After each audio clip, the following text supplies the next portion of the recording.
만약 오늘이 이 세상의 마지막 삶이라고 한다면 여러분은 누가 생각나십니까?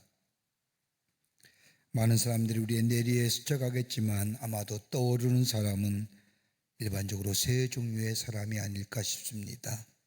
하나는 가장 감사했던 사람, 내가 살아오면서 나의 삶에서 잊힐 수 없는 가장 감사했던 사람, 아마 생각날 겁니다. 두 번째 부류의 사람은 내 마음을 가장 아프게 했던 사람, 내 마음에 대못을 받고 나를 하여금 가장 고통스럽게 만들었던 사람. 또 한 부류의 사람이 있다면 내가 가장 사랑한 사람, 내 생명까지도 아낌없이 줄 수 있을 정도로 사랑했던 사람. 이 세 사람이, 세 부류의 사람이 떠오를 것입니다. 인생의 파란만장한 개인의 역사를 살았던 다윗, 그는 아들 솔로몬에게 마지막 유언을 남기면서 자신의 인생에서 가장 가슴과 함께 했던 많은 사람들의 이야기를 하면서 유독 한 사람의 이름을 거론하며 아들 솔로몬에게 마지막 부탁을 합니다. 그의 이름이 바르실레라고 하는 사람입니다. 열왕기상 2장 7절 이하의 말씀을 보면 마땅히 길르와 바르실레의 아들들에게 은총을 베풀어 그들이 내 상에서 먹는 자 중에 참여하게 하라. 내가 내 형 압살롬의 낯을 피하여 도망할 때에 그들이 내게 나왔느니라. 왜 유독 다윗은 바르실레를 생각할 수 있을까요? 그건 다름이 아니라 그가 그의 아들 압살롬의 반란을 피하여 도망할 때에 저들이 다윗을 도왔기 때문입니다. 여기에 압살롬의 낯을 피하여 도망할 때라고 하는 시간적인 이야기가 나오는데 그때가 어느 때였는가? 그때는 다름이 아니라 다윗이 심각한 죄책감에 시달리고 있을 때였습니다. 우리의 아내를 취하며 이로 인하여 우리와 장군을 죽게 만들고 그래서 그 사이에 태어난 아들도 죽으면서 자기 자신이 자신의 죄로 인하여 가정에 여러 가지 어려움이 일어났다고 하는 죄책감이 그의 마음속에 있었고 하나님의 심판이 두려움이 그의 마음에 있을 때였습니다. 또 하나 있다고 한다면 자신의 죄로 인하여 가정은 말할 수 없는 어려움과 더불어 화목이 깨어져 버린 때였습니다. 자신의 큰아들이 막내의 여동생을 범하고 둘째 아들이 큰아들을 죽이고 망명을 했다가 다시 돌아와 아버지인 다윗에게 반란의 칼을 들고 일으켰던 그때 이 가정을 더 이상 가정이라고 부르기 힘든 그런 때였습니다. 또 하나 있다고 한다면 왕으로서의 존경과 권위를 잊어버린 때였습니다. 다윗의 아들인 압살롬이 형을 죽은 후에 자기 어머니의 나라인 구슬로 3년 동안 피해 있다가 다시금 예루살렘에 돌아와 백성들에게 거짓된 재판을 하면서 백성들의 마음을 사서 그리고 많은 백성들의 인심을 얻은 그때에 다윗을 향하여 반란의 칼을 듭니다. 많은 사람들은 이젠 다윗의 시대는 갔고 압살롬의 시대가 왔다고 이야기하면서 똑똑하고 의식이 있고 잘난 사람은 다 압살롬에게로 물러가는 그때에 배신감에 떨었던 그때, 그뿐 아니라 압살롬의 반역을 피하여 머리를 풀어헤치고 신발도 신지 못한 채 감람산으로 도망가는 처절한 도망자의 신세가 되어버려 왕의 권위라든지 왕의 존경심이 없었던 그때에 자신만의 고통이 아니라 자신을 통하여 자신을 따르는 사람에게도 고통을 안겨주는 무거운 짐진 다윗의 모습이었습니다. 이것보다 더 위험한 것이 있다고 한다면 자신의 생명을 담보할 수 없는 때입니다. 생명의 위험을 느낄 때였습니다. 그러기에 고독하고 외롭고 죄책감에 휩싸이며 왕의 권위와 존경은 땅에 떨어져 처절할 때만큼 처절해진 다윗의 모습, 그리고 생명의 위협조차 받는 그때에 바실레라고 하는 사람이 나와 다윗을 도왔다는 겁니다. 얼마만큼 다윗이 도움을 받았는가? 자신의 마지막 솔로몬에게 유언을 남기며 자신의 그 후손들과 함께 한 상에서 밥을 먹으라고 부탁할 뿐만 아니라 겸상할 뿐만 아니라 쉽게 말하자면 형제처럼 대하라고 다윗은 솔로몬에게 부탁을 합니다. 그리고 자신의 일생 가운데 가장 고마웠던 사람, 잊지 못할 사람은 바르실레로 생각합니다.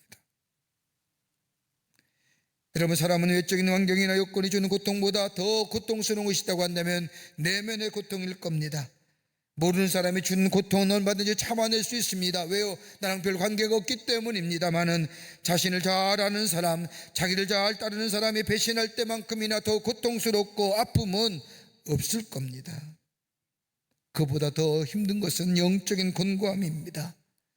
정신적인 고통과 내 주변에 아무것도 없다고 생각되는 외로움과 고독함, 그리고 더 이상 지탱할 힘조차 없는 탈진해버린 육체의 모습들, 이제 죽음 앞에 죽음을 목전에 둔 이 다윗에게 바르실레가 나타났던 겁니다. 그리고 사랑하며 섬기며 다윗을 회복하게 만들어 줍니다. 다윗이 어려울 때 다윗에게 도움 준 사람이 많이 있었지만 그럼에도 바르실레를 생각하는 이유, 기억하라고 하는 이유는 몇 가지가 있습니다. 여러분, 우리들의 삶, 다른 사람에게 잊혀지는 존재의 삶입니까? 아니면 잊지 못할 존재입니까? 아니, 하나님께 기억될 만한 존재입니까? 하나님에 대해서 잊어버린 바, 하나님께서 잊어버린 바 된 존재일까요? 오늘 이 다윗은 바르실레를 기억하며 자기뿐만 기억한 것이 아니라 자기 아들 솔로몬에까지라도, 야, 바르실레의 후손들을 데려다가 함께 겸상하며 밥상을 매며 형제처럼 대하라고, 그리고 잊지 못할 사람으로 바르실레를 얘기했던 그 이유가 어디 있을까요? 오늘 본문의 말씀을 통해서 함께 말씀을 나누며 우리 함께 은혜 받기를 원합니다. 첫째는 바르실레는 다른 사람을 인정해 주는 사람이었습니다. 바르실레는 다윗을 인정해 주었습니다. 바르실레는 다윗을 하나님이 자신에게 주신 왕으로 대접했다는 겁니다. 다른 말로 말하면 하나님의 전적인 주권을 인정했습니다. 바르실레는 다윗이 압살롬의 반역을 피하여 도망할 때에 다윗을 대접한 일이나 다윗이 회복되어 다시금 예루살렘으로 돌아갈 때에 다윗과 바르실레의 대화 속에 보면 다윗은 실패자요 도망자요 백성들에게 민심을 잃어버린 왕으로 존경과 권위가 땅에 떨어진 다윗으로 생각하는 것이 아니라 하나님께서 자신의 삶에 주신 하나님의 종이요 하나님의 기름 부으시는 왕이라는 사실을 믿음으로 받아들이고 다윗을 대하여 주었다는 겁니다. 왕의 주권을 인정했다는 겁니다. 그러기에 바실레는 다윗뿐만 아니라 다윗 왕을 섬기는 많은 사람들을 함께 섬겼습니다. 왕의 권위도, 왕의 자리도, 왕의 모습도, 왕의 그 어떤 존경도 다 잃어버려서 도망자의 신세로 고독하고 홀로 된 존재, 그 다윗을 도망자의 삶으로 본 것이 아니라 하나님께서 기름 부으시고 자신에게 허락하신 왕으로 대하여 주었던 이 바르실레를 다윗은 잊지 못했던 겁니다. 여러분, 사람에게서 가장 귀한 대접이 무엇일까요?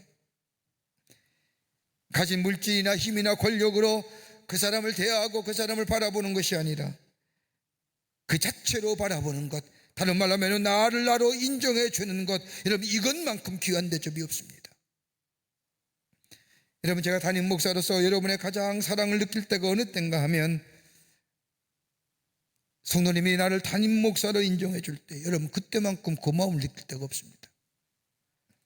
자격이 없고 부족하지만 그럼에도 불구하고 믿음을 가지고 저 사람은 하나님께서 우리에게 주신 담임 목사라고 하는 사실을 받아들일 때에 비록 나이가 어리고 동생 같은 부목사이지만 여러분이 가진 신앙과 인격으로 인하여 그분을 하나님의 종으로 인정하는 대접을 받게 될 때에 그때야말로 주의 종들이 가장 보람차고 가장 기쁘게 느낄 때입니다.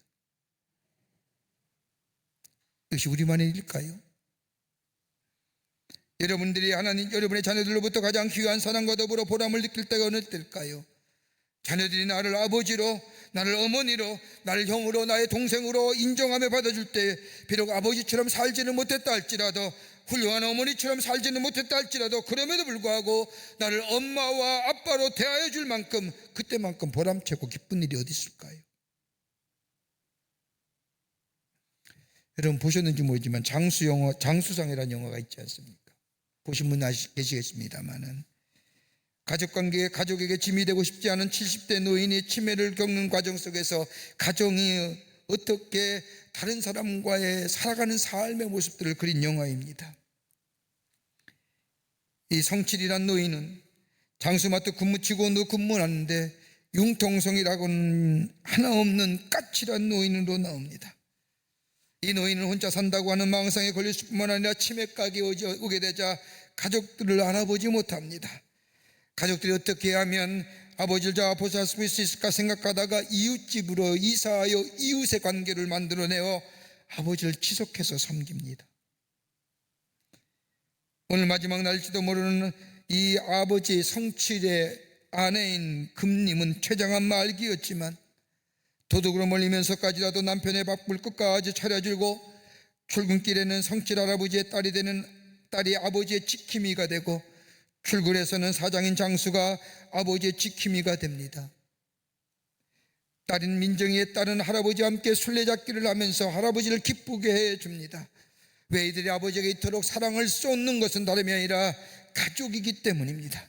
요양 안에 보내면 편할 수 있겠지만은 그러나 그들은 가족이기 때문에 편한 사랑보다는 힘든 사랑을 즐거움으로 감당합니다. 3대가 한 치매 걸린 노인을 정성껏 돌보쓰는 감동스러운 이야기, 가족 간의 사랑 이야기, 우리에게 깊은 여운과 더불어 마음의 눈물을 흘리게 합니다. 성칠 할아버지는 옛날에 결혼했던 성당으로 가서 자신의 아내인 금님에게 반지를 선물로 주면서 약속을 합니다. 우리들 중 누가 먼저 죽어도 울지 맙시다. 잠깐 떨어져 있으니 결코 울지 맙시다. 이렇게 약속해놓고 그 다음날 이 성칠 할아버지는 자신의 아내인 금님을 알아보지 못하고 여기 사시는 분이세요? 누구세요? 우리 통성명이나 합시다. 그러면서 자신의 이름을 얘기하는데 도무지 자신의 이름을 기억해내질 못합니다. 이런 성칠 할아버지의 모습이 우리에게 여운을 남깁니다. 3대가 아버지를 섬기고 그리고 어제 사랑한다고 고백했던 그 고백의 사랑을 잊어버리고 이름마저도 잃어버린 그 이야기 앞에 그럼에도 포기하지 않는 이유, 그 사랑이기 때문에. 여러분, 하나님을 기쁘시게 하는 게 뭘까요? 하나님을 대접한다는 게 어떤 의미가 있을까요? 하나님 앞에 우리가 시간을 드리고 정성을 드리고 충성을 하며 여러 가지 많은 일들을 하는 것보다 하나님이 가장 기쁘시게 여기는 것이 다름이 아니라 하나님이 하나님 되심을 인정하며 사는 인생. 하나님이 우리 하나님 되십니다. 하나님을 잃어버리지 아니하고 예수님이 나의 구원의 주이심을 고백할 뿐만 아니라 예수님을 나의 삶의 주인 모시고 살며 예수님과 동행하는 삶, 그러기에 우리 하나님이 이 일을 가장 기쁘시게 여긴다는 겁니다. 그러기에 본문 16장 7절의 말씀을 보면 사람의 행위가 여호와를 기쁘시게 하면, 하나님을 기쁘시게 하면 내 소원을 이루어 주시는데 사람의 행위가 어떤 행위냐? 다름이 아니라 사람의 행위라는 것은 하나님의 주권을 인정하는 행위입니다. 하나님을 잊어버리지 않는 일을 말합니다. 더 나아가 하나님의 말씀을 믿고 순종하는 길, 하나님의 말씀이야말로 우리의 길이요 진리요 생명 되심을 믿고 고백하며 그 말씀 따라 살아가는 삶이 될 때에 그 삶을 하나님이 가장 기뻐하시고 그 삶이 하나님을 가장 대접하는 일이라는 겁니다. 그리고 이브리서 11장 6절의 말씀을 보면 믿음이 없이는 하나님을 기쁘시게 하지 못하나니 하나님께 나아가는 자는 반드시 그가 계신 것과 또한 그가 자기를 찾는 자들에게 상 주신이심을 믿어야 할지니라. 하나님의 존재를 인정하며 사는 인생, 하나님을 찾고 하나님을 잊지 않고 하나님을 붙잡고 사는 인생, 하나님이 결코 외면치 아니하시고 하나님 그 삶 속에 하나님이 상 주시는 하늘의 축복이 임하게 된다는 겁니다. 다윗이 마음에 사무치도록 남는 것, 그 어떤 것보다 비참해지고 고독해지고 배신감에 몸을 떨고 있는 자신을 향하여 있는 모습 그대로 인정해주는 그 바실리의 모습, 다윗은 일평생 잊지 못할 사람으로 그의 마음속에 남았다는 겁니다. 내 사랑하는 아내로, 내 사랑하는 남편으로 그리스도 안에서의 한 형제임을, 저도 하나님 나라의 권시 백성이요 나도 하나님의 백성이요 하나님의 형상대로 지음받은 삶이요, 나 또한 하나님의 형상대로 지음받은 삶이요, 하나님 우리에게 각자의 부르심의 사명 따라 이 세상 가운데 보내심을 받은 자요 라고 하며 서로 존중히 여기는 마음, 이런 마음 가지고 살아갈 수 있는 자, 아마 이런 사람이 마음속에 일평생 잊혀지지 않는 사람이요, 기억나는 사람이요, 마지막 하나님 앞에 서서 하나님 저 사람에게 축복해 주십시오라고 축복을 볼 수 있는 사람이에요.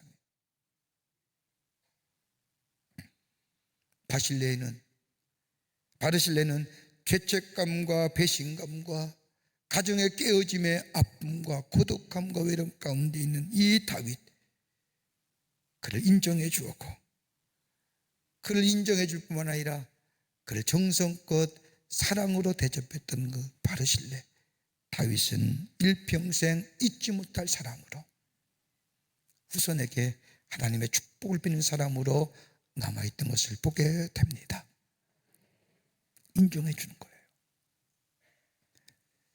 두 번째는 섬김의 사람이었습니다. 바르실레는 다윗을 섬김에 있어서 온 마음을 다했습니다. 여기서 온 마음을 다했다는 것은 두 가지의 의미가 있습니다. 압살롬의 반역을 인하여 맨발로 성을 빠져나온 다윗은 전열을 정비한 후에 압살롬의 군대를 대적하기 위해 요단강을 건너 요단 동편 내 마나하임이라는 곳에 진을 칩니다. 마나하임은 야곱이 에서를 만나러 갈 때 하나님의 군대 장관을 만난 장소이기도 합니다. 다윗은 이곳에 진을 칩니다. 그리고 압살롬의 군대 또한 요단강을 건너서 길르앗에 진을 칩니다. 다윗이 친 마나하임이나 저 압살롬의 군대가 친 길르앗 모두가 다 므낫세 반지파의 땅입니다. 이렇게 본다면 상대방의 진영이 매우 가깝다는 의미입니다. 가까운 거리 사이에 바르실레가 다윗을 위하여 침상과 몸을 씻는 대야와 그리고 음식들을 준비해서 다윗과 그의 군사들을 그것에 머무는 동안 지속적으로 섬깁니다. 만약 압살롬의 군대가 승리하면 바르실레 집안은 다 멸망당할 일입니다. 다윗을 도왔다는 이유 하나로 사울 왕은 저 아히멜렉과 선지자 85명을 다 죽였던 것처럼 적을 돕는 것은 나의 적으로 생각할 수 있었기에 바르실레와 더불어 다윗을 섬겼던 사람은 살아남지를 못합니다. 그러나 그는 죽음의 위기 속에서도 최선을 다하여 다윗과 그에 따르는 사람들을 대접합니다. 계산하지 않습니다. 다윗이 왕의 자리에 있을 때만 사랑하고 섬긴 것이 아니라 그 어떤 형편과 여건에 있을지라도 지속적으로 다윗을 섬깁니다. 돕습니다. 어떻게 도왔느냐? 오늘 사무엘하 17장 28절과 29절의 말씀을 보면 침상과 대여와 질그릇과 말, 밀과 보리와 밀가루와 볶은 곡식과 콩과 팥과 볶은 녹두와 꿀과 버터와 양과 치즈를 가져다가 다윗과 그와 함께한 백성에게 먹게 하였으니 이는 그들 생각에 백성들이 들에서 시장하고 고나고 목마르겠다 함이더라. 여기서 들이란 표현 나옵니다. 들이란 표현이 어떤 것일까요? 먹을 것도 없고 쉴 것도 없고 곤고함 가운데 있을 때에 바르실레는 정성을 다하여 다윗과 그와 함께한 사람들을 섬겼다는 겁니다. 여러분, 섬긴다는 게 뭘까요? 상대방이 원하는 것이 무엇인지 상대방의 입장과 상황을 배려하고 도왔다는 겁니다. 이기적이고 자의적으로 도와는 것이 아니라 상대방을 면밀하게 살피며 상대방이 원하는 것이 무엇이고 상대방의 입장과 상황에 따라 맞게 도왔다는 겁니다. 이것이 섬김의 모습입니다. 그렇게 섬긴다는 것은 자발적이고 자원적인 겁니다. 자발적이고 자원적이 아닌 것은 섬김이 아닙니다. 여러분 보십시오. 똑같은 행위인데도 빼앗기는 일과 주는 일이 있습니다. 주는 일은 어때요? 내 마음으로부터 주면 그것은 주는 겁니다. 근데 내 마음이 없으면 주는 것이 아니라 빼앗기는 겁니다. 물질적인 행위에 있어서가 아니라 내 마음의 자세에 있는 겁니다. 자원하는 마음으로, 자발적인 마음으로 상대방의 상황과 필요와 여건을 따라서 저들의 필요를 제공해주고 채워주는 것, 이게 섬김입니다. 여러분, 우리가 하나님을 섬긴다고 하지 않습니까? 여러분, 하나님을 섬긴다는 게 무엇을 말하는 것일까요? 하나님을 온전히 섬긴다는 것은 개선하지 않는다는 겁니다. 온전히 섬긴다는 것은 자원하고 자발적인 마음으로 하나님이 내게 베푸신 내가 너무 크기에 내가 깨닫지 못했지만 하나님을 알고 예수를 믿고 난 후에 내가 연약했을 때에 내가 하나님과 원수되었을 때도 여전히 나를 사랑하신 그 하나님의 사랑을 깨닫고 나누나니 물질만 아니라 물질을 넘어서서 내 마음이 자발적으로 자원적으로 하나님을 섬겼다는 것을 말합니다. 정성이 전달된 겁니다.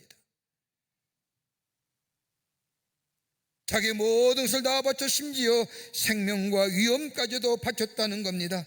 여러분, 다윗은 이 바르실레의 그 모습을 잊지 못하는 겁니다.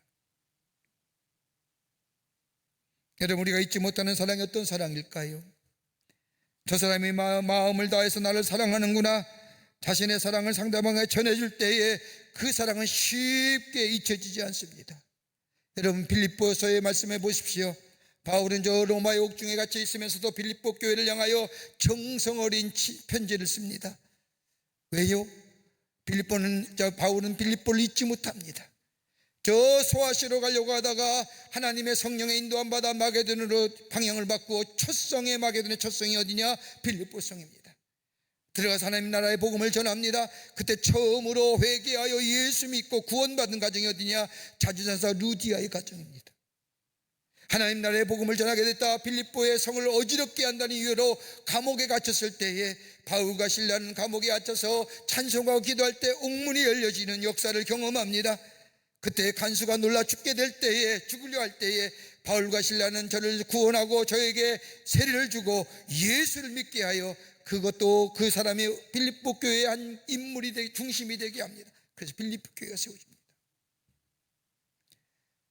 세워진 아름다운 하나님 나라의 공동체, 이 빌립보 교회는 교회로서만이 끝나는 것이 아니라 저들만의 공동체로 진 것이 아니라 바울이 선교할 때마다 기도로 돕습니다. 물질로 돕습니다. 마음으로 돕습니다. 정성을 다해 돕습니다. 바울이 저 로마의 옥중에 갇혔다는 이야기를 듣고 저 에바브로들 보내서 바울을 위로하며 격려해 줍니다. 그 사랑을 받았던 이 바울은 이 빌립보 교회의 성도들 잊지 못하는 겁니다.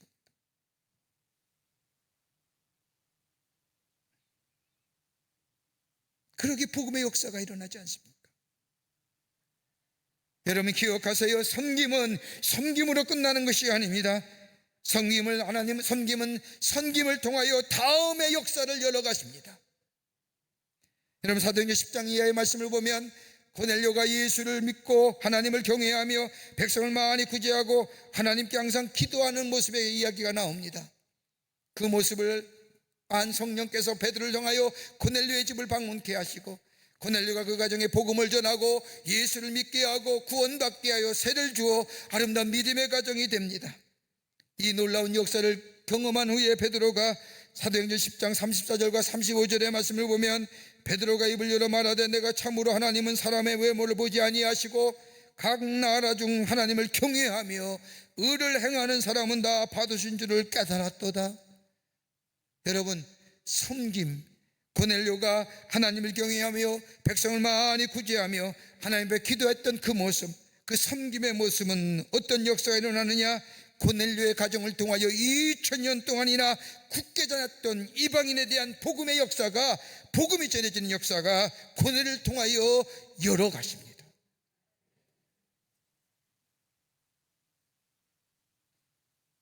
섬김이 있는 곳에 하나님의 역사가 일어납니다. 섬김 있는 곳에 주의 복음이 증거됩니다. 이 섬김은 섬김의 놀라운 역사를 말하는, 잠언서 19장 17절 말씀을 보면 가난한 자를 불쌍히 여기는 것은 여호와께 구워드리는 것이니 그의 선행을 그에게 갚아주시리라. 가난하고 힘든 사람을 도와주는 것, 자원하는 마음으로, 자발적인 마음으로 섬김의 모습으로 사는 것, 하나님께서 자기가 빚진 것처럼 생각하시겠다는 것, 하나님이 자신이 빚진 것처럼 여기시고 그 사람에게 갚아주시겠다는 겁니다. 바로 이 하나님의 마음이 오늘 바르실레를 향한 다윗의 마음이었습니다. 여러분 우리가 믿음의 생활을 한다 하지요. 우리는 신앙인이라고 얘기합니다. 우리는 섬김의 사람이라고 말합니다. 여러분 신앙생활을 한다고 하면서도 돈과 시간이 따르지 않는다고 한다면 그는 온전한 믿음의 생활을 하지 않는 겁니다. 여러분 사랑 보십시오. 사랑도 그러하지 않습니까? 고결한 사랑, 순백한 사랑, 사랑에 대하여 여러 가지 말을 많이 하지만 돈과 시간이 따르지 않는 사랑, 여러분 받아들일 수 있습니까? 어떻게 결혼하셨어요? 사랑한다고 말 한마디에 속으셔서 결혼하셨어요? 시간과 정성과 물질이 따라왔기에 그 사랑이 사랑인 줄 알고 결혼하셨잖아요. 사랑을 형이상적으로 말하고 표현하지만 시간과 물질이 따르지 않는다면 그 사랑은 진실한 사랑이라고 말할 수 없습니다. 신앙생활도 마찬가지입니다. 하나님을 사랑한다고 하면서도 하나님의 사랑에 대하여 내 물질과 시간이 따르지 않는다고 한다면 진정한 믿음의 삶, 신앙의 삶이라고 할 수 없습니다. 우리 교우들은 11조를 온전하게 드리는 교우들이 많습니다. 아니, 다 그렇게 합니다. 11조는 구약이지 신약의 말씀이 아니라고 하는 이분들도 계십니다만, 여러분, 구약이 하나님은 우리에게 율법을 주셔서 하나님의 백성을 삼으신 것, 하나님의 백성으로 온전하게 살기 위하여 계명과 율례 가운데 11조를 드리라고 했다면, 신약에 나타난 하나님은 자기 아들 예수 그리스도를 우리에게 보내주셔서 우리의 죄를 대신하여 십자가에 달려 죽게 하심으로 우리를 생명을 주신 그 놀라운 하나님의 사랑, 하나님의 백성으로 하나님 백성답게 살게 하셨던 것, 여러분 무엇으로 응답하실까요? 11조로만 가능합니까? 우리 전부 드려도 부족하지 않습니까? 제 경험이다마는 11조가 구약이다 신약이다 이렇게 얘기하며 따지는 사람치고 11조 하는 사람 못 봤습니다. 너는 목숨을 다하고 뜻을 다하여 주 너희 하나님을 사랑하라고 하는 말씀, 여러분 많이 알고 많이 암송하며 기쁜 마음으로 고백하지요. 근데 여기에 목숨을 다하고 이 말에는 별로 불편함이 없습니다. 근데 목숨 대신에 물질을 다하여 라고 들어가면 괜히 불편해집니다.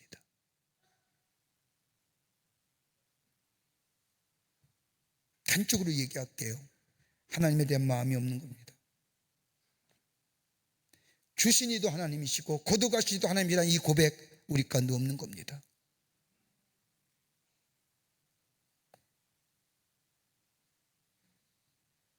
온 마음으로 섬긴다는 것, 잊혀지지 않는 가슴속에 새기는 아름다운 모습이요, 하나님이 기억하시고 갚으신다는 것, 우리는 오늘 바실레의 모습을 통하여, 다윗의 모습을 통하여 우리는 알 수가 있습니다. 다윗이 기억했던 것 바로 그 모습입니다. 마음을 다하여 자원하는 마음으로 자발적으로 정성을 다하여 다윗 섬겼던 이 바실레의 모습, 다윗은 죽어가면서도 잊지 못한 겁니다.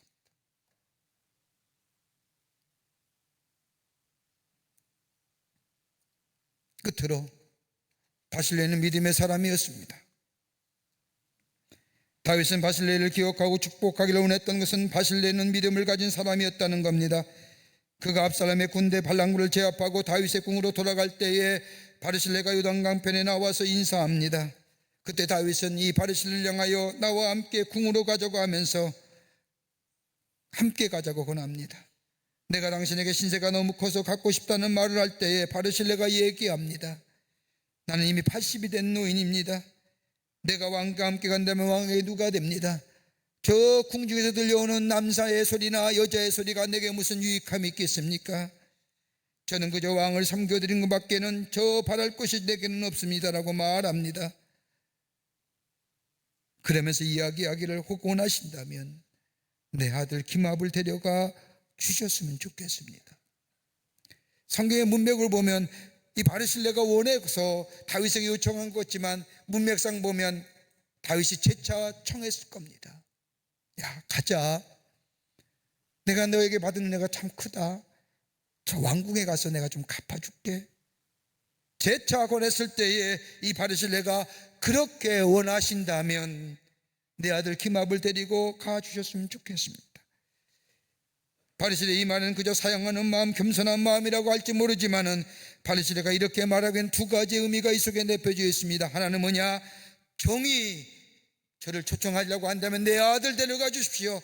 그 이유는 다른 것이 아니라 다윗이 하나님의 축복을 받는 비결이 무엇인지, 하나님이 왜 이 다윗의 가문에 축복해 주시는지, 하나님과 어떻게 연결하며 사는지, 하나님이 어떻게 기뻐하시는 삶을 살아가는지, 내 아들 정말 이 기쒩이 하나님의 축복을 받는 아들로 되기를 원하는데, 저 다윗의 가족이가, 다윗의 가문에가 가까이 가서 저들이 하나님 앞에 예배하며 하나님을 사랑하는 마음, 하나님을 사랑하는 모습을 보면서 내 아들조차, 저희 다윗의 가문에 내렸던 하나님의 축복이 내 아들에게조차도 이루어지기를 원하는 마음입니다. 정이 그렇다면 내 아들 데려가 주십시오. 영적 갈망이 그에게 있었던 겁니다. 또 하나 있었다면 축복은 다윗에게 오는 것이 아니라 하나님께서 베풀어 주신 것이라고 하는 믿음이 그에게 있었기 때문입니다. 이런 바르실의 말을 기억했던 다윗은 자신의 아들인 솔로몬에게 바르실의 아들 기쒩을 데려다가 같이 겸상하며 형제처럼 대하고 가족처럼 대하라고 말합니다. 바르실에게 하나님이 주시는 영적인 축복이 자신의 아들인 기쒩에게 이르기를 원했던 그의 마음, 땅의 것이 아닌 하늘의 신령한 축복, 땅의 축복보다는 하나님이 주시는 하늘의 축복을 받기를 원했던 마음, 자신에게부터에서만 그치는 것이 아니라 자신의 아들인 기쒩에게도 내려져 하늘의 신령한 축복 가운데 살아가는 하나님의 사람 되기를 원했던 그였기에 그는 다윗에게 이렇게 말한 겁니다. 예레미야 41장 17절의 말씀을 보면 애굽으로 가려고 떠나 베들레헴 근처에 있는 게롯 기쒩에 머물렀더라고 하는 말씀이 있습니다. 이 말씀은 솔로몬이 아버지의 유언대로 저 바실레의 아들 기쒩에게 저 예루살렘과 가까운 베들레헴 땅과 저택을 주게 됩니다. 그것이 세월이 흘러가면서 이것의 지명이 계속해서 남아 이어오면서 그것을 게롯 기쒩의 거주지, 기쒩의 여관입니다. 여러분, 기쒩의 거주지와 기쒩의 여관이 어떤 장소가 되었는지 아십니까? 예수님께서 이 땅에 오실 때에 요셉과 마리아가 잠시 머물렀던 여관, 태어날 것이 없었던 저 말구의 여관, 여러분 그 여관이 바로 기쒩의 후손들이 운영하는 여관, 예수님이 태어나시고 요셉과 마리아가 잠시 머물렀던 장소가 되었던 그 장소, 바실레가 다윗에게 행하였던 섬김과 사랑이 그냥 후손에게만 복이 되는 것이 아니라 장차 이 땅에 오실 예수 그리스도, 그분이 태어나실 장소, 영광스러운 장소가 될 뿐만 아니라 인류 구원을 위해 오시는 예수님이 이 땅에 태어난 장소가 되었던 것을 보게 됩니다. 하나님은 바르실레의 그 믿음 보시고 섬김의 모습을 보시고 그의 후손에 이르도록 갚아주신 겁니다. 사람을 사람으로 인정해주고 하나님의 형상대로 지음받은 사람, 하나님의 사람 인정해주며 하나님을 하나님으로 대접하며 섬김과 정성을 다하여 다른 사람을 대접하는 그 모습, 하나님 기억하신 바 된 겁니다. 그리고 그의 때만 주신 축복이 아니라 후손에 걸쳐서 그를 기억해 하시고 그에게 하늘의 복을 허락하신 것을 보게 됩니다. 1930년 1월 추운 오는 겨울날 미국 뉴욕시 한 법정에서 재판이 열리고 있었습니다. 남루하고 나이가 든 여인이 빵을 훔쳤다는 죄로 재판을 받고 있었습니다. 슬퍼 보였고 수치와 창피함에 어찌할 줄을 모릅니다. 그날의 재판 당시에 뉴욕시 시장인 피오렐라 라가디아가 맡았습니다. 재판장이 묻습니다. 빵을 훔쳤나요? 물음에 여인은 고개를 숙입니다. 예, 빵을 훔쳤습니다. 판사가 재차 신문합니다. 빵을 훔친 동기가 무엇이었나요? 배가 고팠나요? 그러자 이 여인은 재판장을 바라보면서 이렇게 말하는 겁니다. 예, 배가 고팠습니다. 하지만 그래서 빵을 훔친 것은 아닙니다. 사위가 딸의 가족을 버려버렸고 딸은 아프고 두 아이가 굶고 있습니다. 하루 종일 아무것도 먹지 못했습니다. 저는 그 아이들의 굶주리는 것을 보고만 있을 수가 없어서 빵을 훔쳤습니다. 아이들이 너무 어립니다. 이 여인의 말이 맞을 때에 법정 전체가 침묵에 빠져듭니다.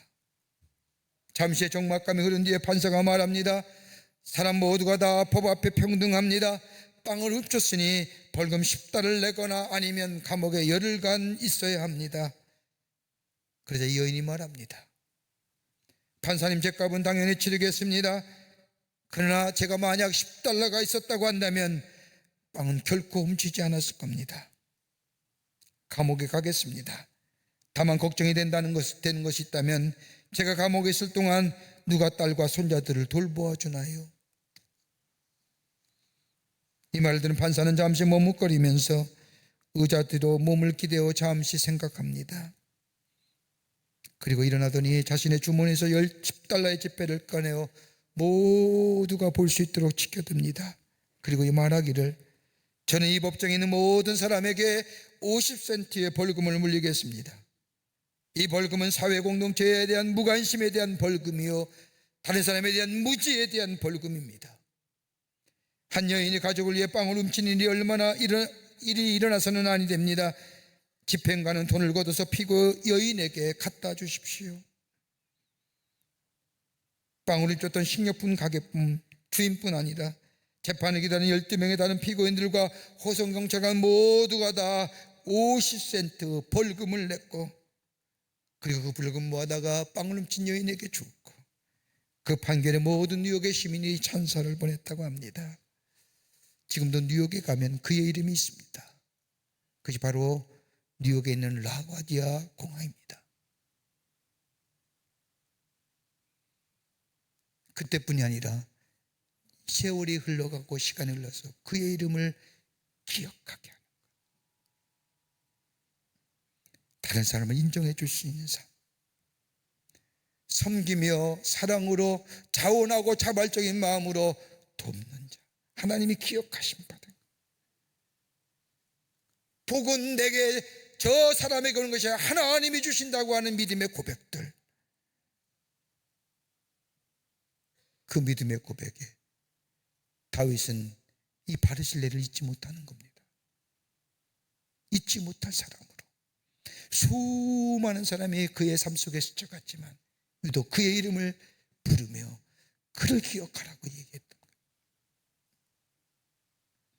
우리의 삶, 하나님이 기억하시는 인생, 사람들이 기억하는 삶, 내가 높은 지위에 많은 일, 위대한 일, 영웅적인 일이 아니라 할지라도 내가 정말 하나님을 잘 섬기는 믿음의 사람에 하나님을 인정하며 자원하고 자발적인 마음으로 다른 사람을 섬기며 그리고 인정하며 사는 삶, 기억됨 받은 삶이요, 그 삶에 하나님이 기억하시고 하나님의 놀라운 은혜와 축복이 그때뿐 아니라 시간이 지나가면 지나갈수록 그 축복이 지속되는 것을 우리는 기억해야 될 줄 믿습니다. 이 믿음의 고백이 여러분과 저 가운데 있어지기를 주의 이름으로 축원합니다. 하나님 감사합니다. 저희들 사랑하시고 하나님의 자녀 삼으심에 감사합니다. 주시는 은혜가 많은 것만 잊어버리고 살 때가 많이 있습니다. 하나님을 인정하는 삶, 다른 사람을 인정할 수 있는 저희들, 섬김과 사랑의 모습의 삶, 믿음의 삶의 모습을 살아가는 저희들 되게 하시소. 하나님의 기억함 받은 저희들 되게 하시고 그로 인하여 저희들의 삶에 대대히 하나님의 축복을 누리며 사는, 하나님 앞에 영광을 돌리고 살아계심을 증거하는 저희들의 삶이 되게 하여 주시옵소서. 성령이 도우실 줄 믿으며 예수님의 이름으로 기도하옵나이다. 아멘.